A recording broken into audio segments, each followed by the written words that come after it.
New economic jitters as turbulence over tariffs intensifies, and President Trump fires the person who delivered Friday's weak jobs report. From the produce aisle to meat, fish, and dairy. This morning, new transparency from some stores about how tariffs are impacting your grocery bill.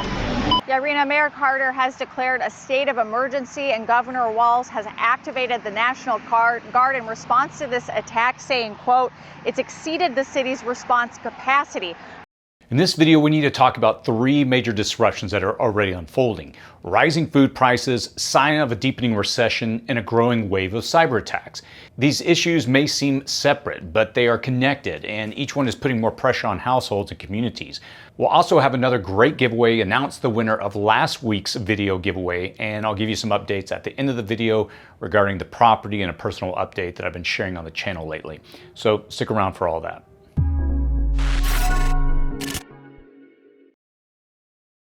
If you're new to this channel, my name is Chris, and on this channel we discuss emergency preparedness, aka prepping. Obviously, as you can tell, I'm not filming in my studio. I'm here in Chantilly, Virginia, outside of the Washington, D.C. area.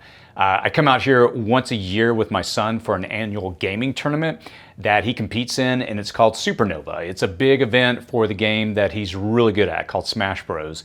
And this is a big event that he competes in each year. So next week, I'll be back in the studio. So over the next several minutes, I'm going to break down what's driving the latest food inflation and how extreme weather, tariffs, and supply chain fragility, they're all converging into a storm that you may already be feeling at the grocery store. Then we'll look at how slowing job growth, rising costs, and manufacturing cuts are reshaping the economy, despite what politicians claim. Finally, we're going to examine the St. Paul cyber attack and what it reveals about how dangerously exposed our digital infrastructure is. These stories, they really matter because they affect what you eat, how you earn a living, and how well your community can function when systems are stressed. And if food prices rose by just 5%, or your job became less stable, or a cyber attack hit your city, how ready would you be? Let's talk about it. Food shock. From the outside, grocery store shelves, they may still look full. Inflation rates in the United States are reportedly easing, but if you've been paying attention to your grocery bill, you know that something deeper is going on. Prices for everyday staples, they remain high, and the pressure is rising in ways that most headlines are really glossing over. The truth is this: food is about to get even more expensive, and we're already seeing the early signs in regions across the globe. What's causing this is a perfect storm of climate-driven crop failures, ongoing supply chain fragility, and economic ripple effects from tariffs and geopolitical tension. The same quiet storm that triggered food inflation in 2022, it never really actually left. It is still with us, and it's gaining strength. Most families are not going to be able to ignore this for much longer. The most immediate factor is extreme weather. Studies published in July of this year and August, they linked sharp price spikes in foods like vegetables, coffee, rice, and cocoa to recent droughts, heat waves, floods, and hurricanes. Vegetable prices in California and Arizona have risen by up to 80% due to long-term drought. Cocoa prices jumped more than 300% as West Africa, which supplies most of the world's chocolate, suffers record heat and crop failure. Brazilian droughts push coffee prices up by over 55%, and with no signs of that easing. And coffee is likely to rise another 50% or more here once the tariffs on Brazil impact supply, as 1/3 of America's coffee beans come from that region. Regional extreme weather events are causing sharp local spikes in food prices, a phenomenon called foodflation. Even when global crop production seems stable, consumers in affected areas, they face significantly higher costs. And these local price shocks then spread through supply chains, affecting prices far beyond the original region, showing up in distant grocery stores. Economically, food and essential household goods prices remain high, even as inflation in other sectors like technology and apparel ease. Now, this sticky inflation means food prices, especially for staples like meat, produce, and grains, they tend to stay elevated. And in the United States, food inflation continues to outpace the overall inflation rate, with expected high prices persisting at least through the end of 2025. Now, tariffs on Chinese imports, including rates as high as 145%, indirectly raise food prices by increasing the cost for fertilizers, packaging, replacement parts, and energy inputs essential to food production. And these higher expenses, they pass through every stage of the supply chain, ultimately raising prices at checkout. Now, China's retaliatory tariffs on the United States agricultural exports further disrupt trade, forcing producers to find costlier alternatives. Together, these factors, they strain supply chains, limiting flexibility and sustaining food inflation. Nearly 1/5 of the United States food supply comes from imports. So it's not just China driving up food costs, but every country with a tariff and possibly a retaliatory tariff. Most food products do not come from a single place anymore. They are built through a complex chain of inputs and components. And even if one part of that chain breaks, the whole system struggles to adjust. It's really critical to understand the correlation between tariffs, imports, and higher prices at the grocery store and for manufacturing. Something as simple as a tariff on Mexico impacts everything from food to packaging. Approximately 26% of the United States cardboard imports, they come from Mexico. So any tariff makes it more expensive for American manufacturers to package their goods, and I assure you that they're not going to eat the cost of that increase. It will get passed on to retailers and eventually to you. I would encourage you to save your grocery bill receipt and compare your top 10 items in 6 months or even a year from now. You're going to be surprised at what you will see. What does this mean to us? This is not a distant problem. It's happening right now. The data is clear and the effects are already visible in everyday food prices.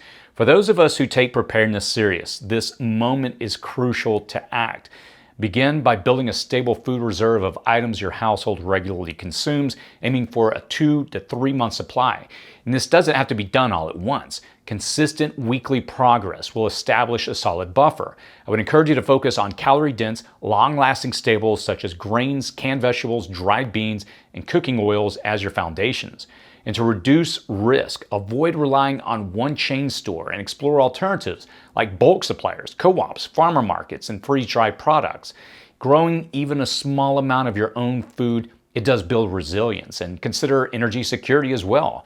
If you use a freezer, have backup power such as generators, solar panels, or batteries to prevent spoilage during outages. My encouragement is to stay informed by monitoring weather and global crop reports, since heat waves, floods, and other events, they can affect food availability and prices before the news catches up. Being proactive and diversified in sourcing and storage, it really shields you from sudden disruptions. What would you do differently if you knew that grocery prices were going to spike again in the next 30 days? Are you seeing higher costs in your area already? And how are you adjusting your preparing habits in response? Let us know in the comments below. Your experience could really help someone else get ahead before the next wave hits.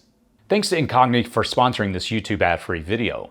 Imagine waking up to finding strangers at your door, insisting you hand over your personal details, address, phone number, family names, even financial history. Sounds bizarre, right? Yet that's exactly what's happening online every day.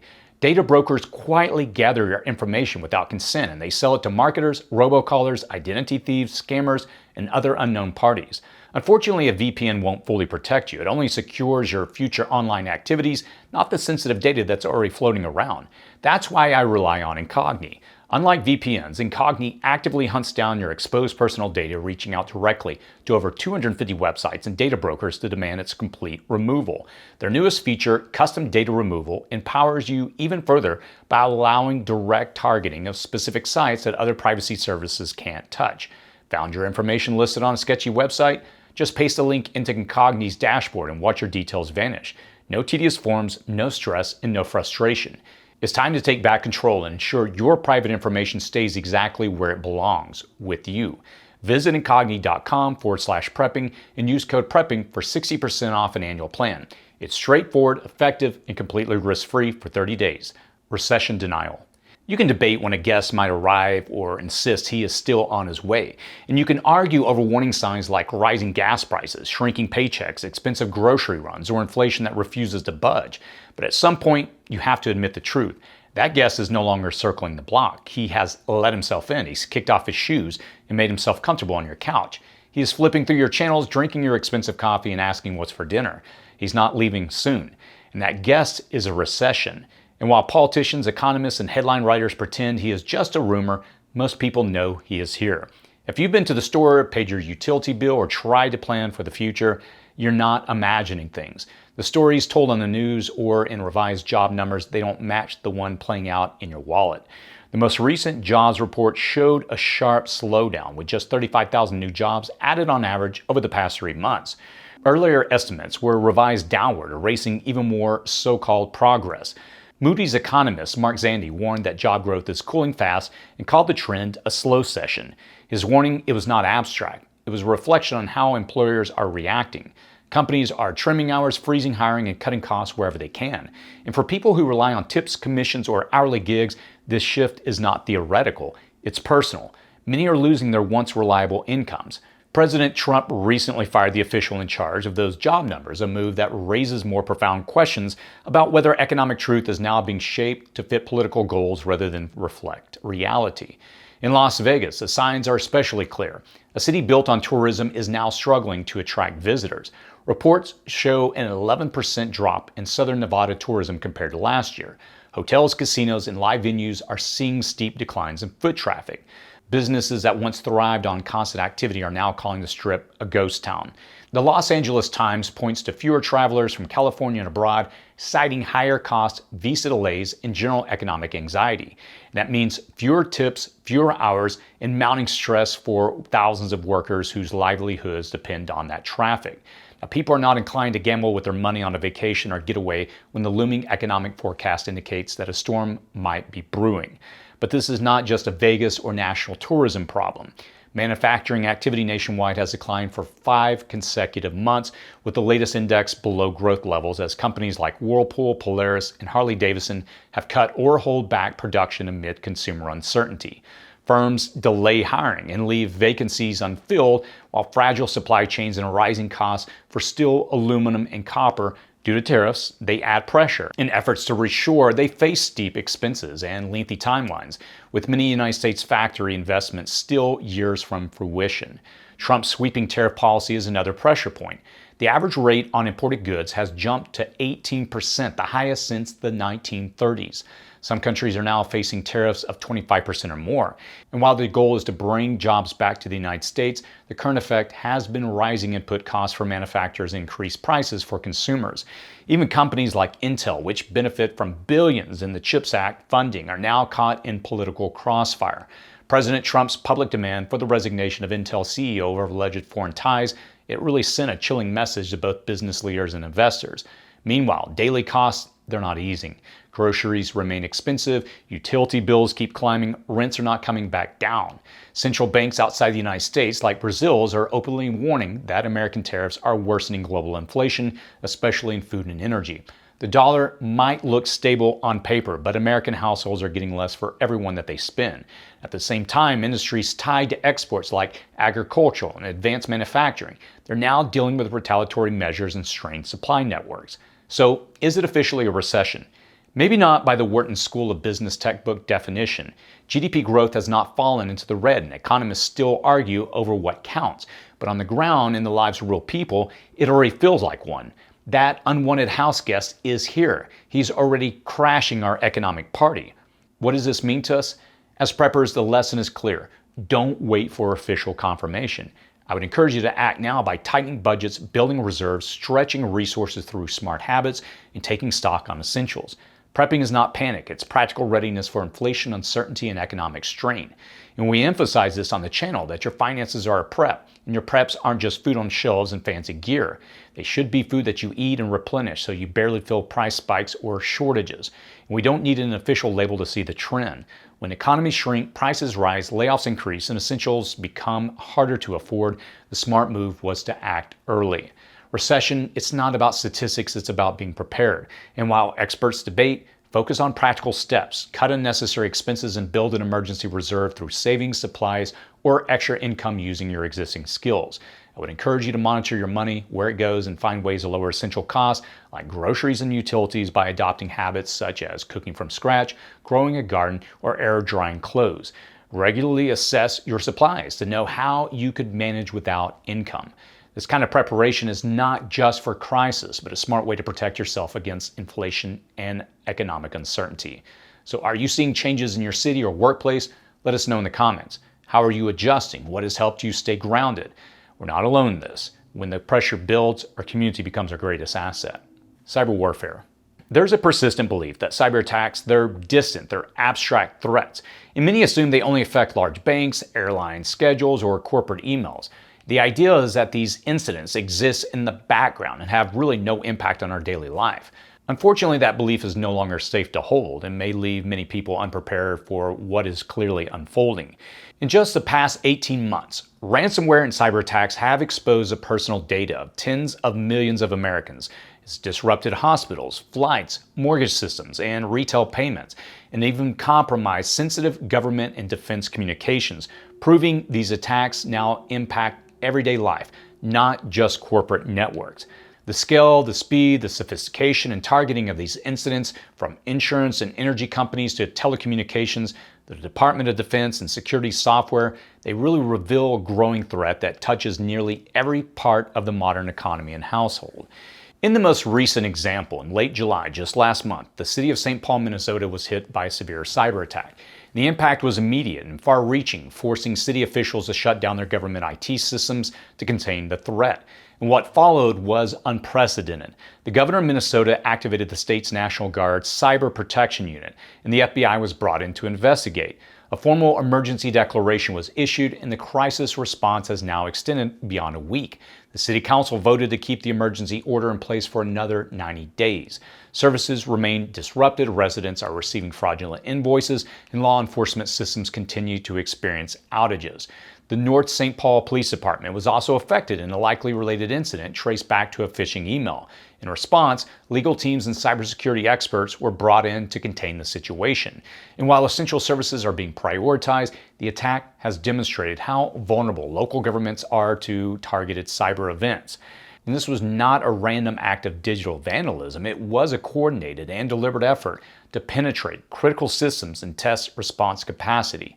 St. Paul is now a real-world case study in what happens when a city's digital infrastructure is compromised. And this is not an isolated case. It mirrors something that's much larger happening in the background. A cyber group identified as Volt Typhoon, which is believed to have ties to the Chinese government, successfully infiltrated a Massachusetts power utility in 2023. And they maintained access for months before being detected, gaining insights into operational technology tied to the energy grid. Investigators concluded that the attackers were pre-positioning themselves for potential disruption or sabotage in the event of a geopolitical conflict. And they're not stealing credit card numbers. They were preparing for digital warfare by embedding themselves deep inside systems that support everyday life. And these threats, they're strategic and calculated. Unlike a wildfire or a hurricane, they don't announce themselves with smoke or wind. They enter quietly, they move through systems unseen, and sometimes stay hidden for months. And when they are finally discovered, the damage has already begun.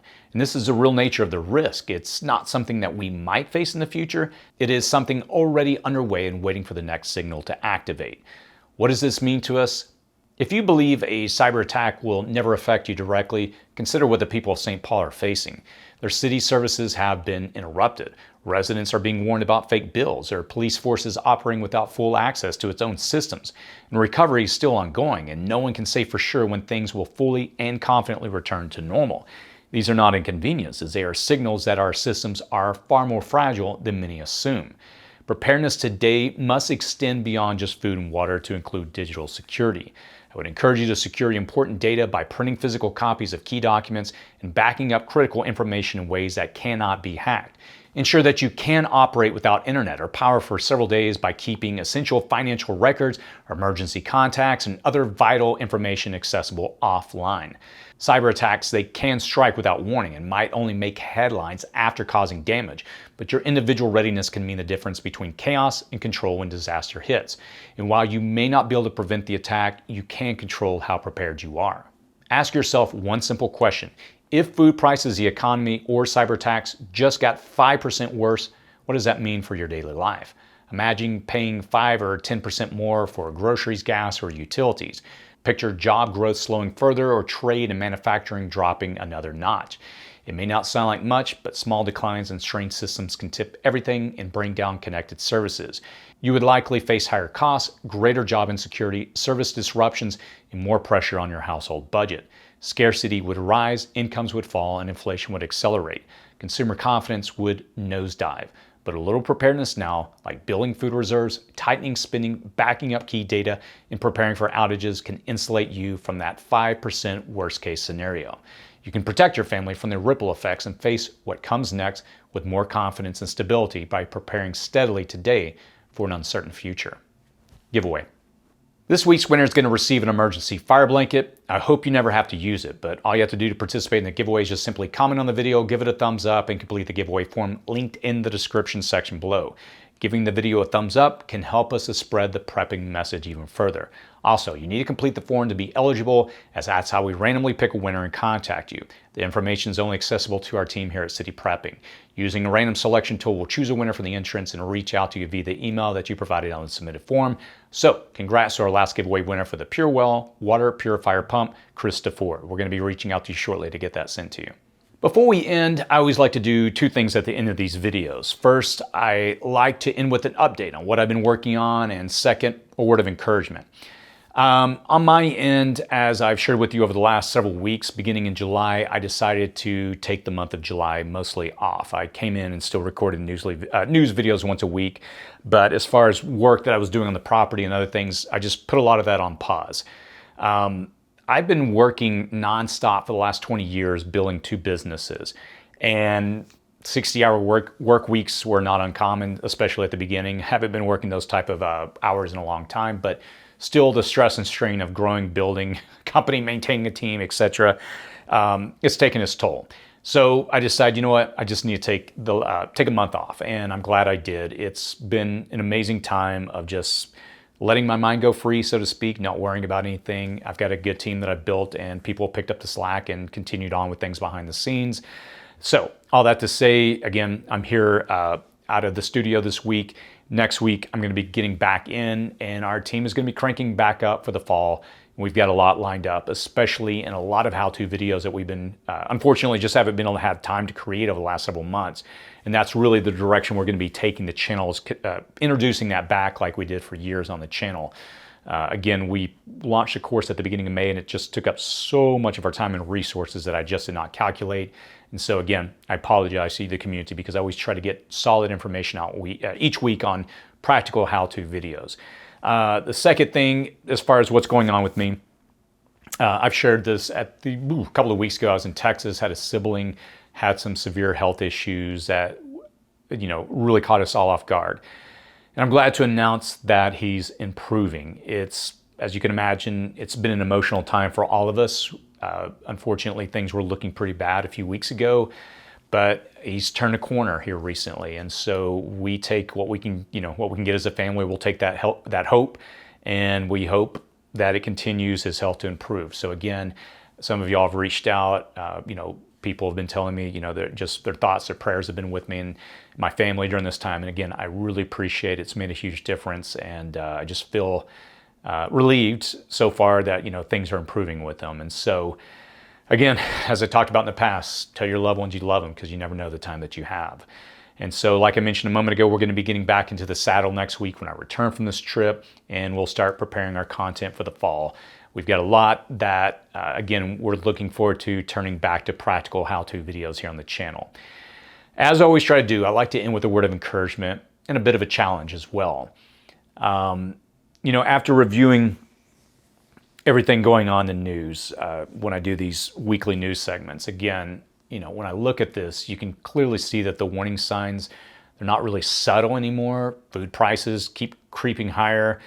Jobs are getting less secure. And I will say on that point, I've got so many friends, especially in the tech industry, they're already starting to pick up second jobs and develop new skill sets because between AI and so many other things happening, they can kind of see the writing on the wall. And combined with those issues and the cyber attacks, a lot of things are hitting close to home.